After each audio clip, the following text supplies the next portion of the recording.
Воздухот во Скопје и денеска е загаден. Концентрациите на PM10 частичките од синоќа се над 200 микрограми, достигнувајќи и до 588 микрограми на метар кубен. Во центар, од синоќа во 22 часот е над 200 микрограми и се движи од 233 па се до 357 микрограми, што се регистрирани во 1 часот по полноќ. Во Карпош концентрациите над 200 се присутни од 18 часот, а највисоката од 433 е достигната во 21 часот. На станицата за мерење на квалитетот на воздухот кај ректорат се евидентирани концентрации над 200 микрограми од 16 часот вчера, а во 2 часот по полноќ достигнале до 390 микрограми. Во Бутел на мерната станица над 200 микрограми се забележани од полноќ, а најзагадено било во 17 часот вчера со 315 микрограми на метар кубен. Најзагаден бил воздухот во Милодиновци, со измерени 588 микрограми синоќа во 20 часот. Последните мерења покажуваат концентрација од 137 микрограми во Бутел, 159 во Милодиновци, 209 во Карпош, 238 кај ректорат и 243 во центар.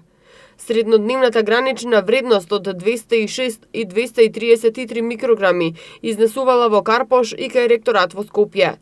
Борбата со загадувањето продолжува. Граѓаните, за да се заштитат барем малку од загадениот воздух, практикуваат да носат маски, користат прочистувачи на воздух во домот или пак не практикуваат да излегуваат кога ќе има магла и висока концентрација на PM10 частички.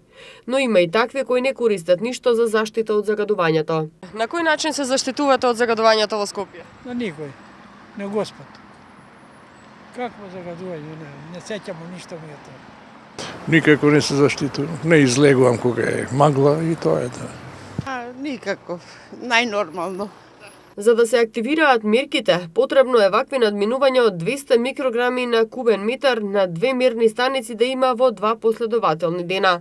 Од страна на Министерството за животна средина и просторно планирање, доставена информација за надминување на прагот на информирање до Институтот за јавно здравје, Државниот инспекторат за животна средина, град Скопје и единиците на локалната самоуправа, каде има епизода на алармантно загадување на воздухот со надминување на прагот на информирање за PM10 и препорачува да се користи јавен превоз, возилата да не се користат без поголема потреба, повеќе лица да се возат со едно возило во исто време, да не се користи со затоплување на простории и прегорено отпадно масло, лакирани или обоени отпадоци од дрво и мебел, стиропор, пет амбалажа, парчиња гума и било каков синтетички материјал.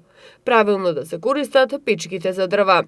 Министерството за здравство и Институтот за јавно здравје на Република Македонија препорачуваат ограничени движења и активности на отворен простор на најранливата популација, деца, стари лица и болни од хронични болести, но и за лица кои својот професионален ангажман го обавуваат на отворен простор во загадените зони на градот.